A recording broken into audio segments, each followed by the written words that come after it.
महाराष्ट्राचा आवाज आपल्या हक्काचा।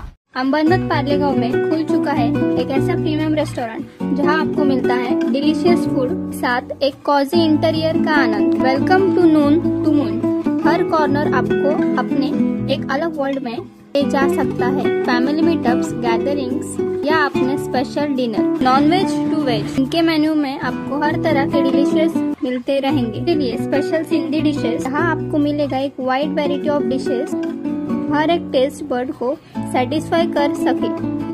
नवा आवाज महाराष्ट्र न्यूज चॅनल मध्ये आपले स्वागत आहे। तर पाहूया आजच्या महत्त्वाच्या काही घडामोडी। उल्हासनगर रेल्वे स्टेशन येथील स्मार्ट पार्किंग आणि परिवहन बस आगार भूखंडावरील झोपडपट्टींवर महापालिकेच्या पथकाने कारवाई केली। यावेळी महिलांनी सहाय्यक आयुक्त गणेश शिंपी आणि सलोनी निमवर यांना शिवीगाळ करून जेसीबी चालकावर दगड फेकून मारलं। या प्रकरणी मध्यवर्ती पोलीस ठाण्यात गुन्हा दाखल झालाय। उल्हासनगर महापालिका आयुक्त मनीषा आव्वाळे यांनी नागपूर शहराच्या धर्तीवर स्मार्ट पार्किंग धोरण राबवण्यास सुरुवात केली। उल्हासनगर रेल्वे स्टेशनच्या पश्चिम बाजूला महापालिका परिवहन बस आगाराचे काम सुरू असून त्या शेजारी स्मार्ट पार्किंग झोन सुरू करण्यात येणार आहे।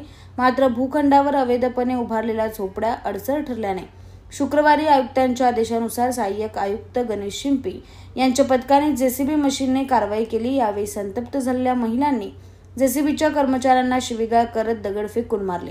पोलिसांनी महिलांना ताब्यात घेऊन मध्यवर्ती पोलीस ठाण्यात आणले आहे। बातम्या पाहण्यासाठी चॅनलला सबस्क्राइब करा, बेल आयकॉनवर क्लिक करा आणि रहा सतत अपडेट। तुमच्या परिसरातील काही घडामोडी किंवा समस्या असतील तर आमच्या वृत्तवाहिनीला संपर्क करा आणि तसेच सतत अपडेट राहण्यासाठी आमच्या वृत्तवाहिनीला सबस्क्राइब करा आणि बेल आयकॉन दाबायला विसरू नका।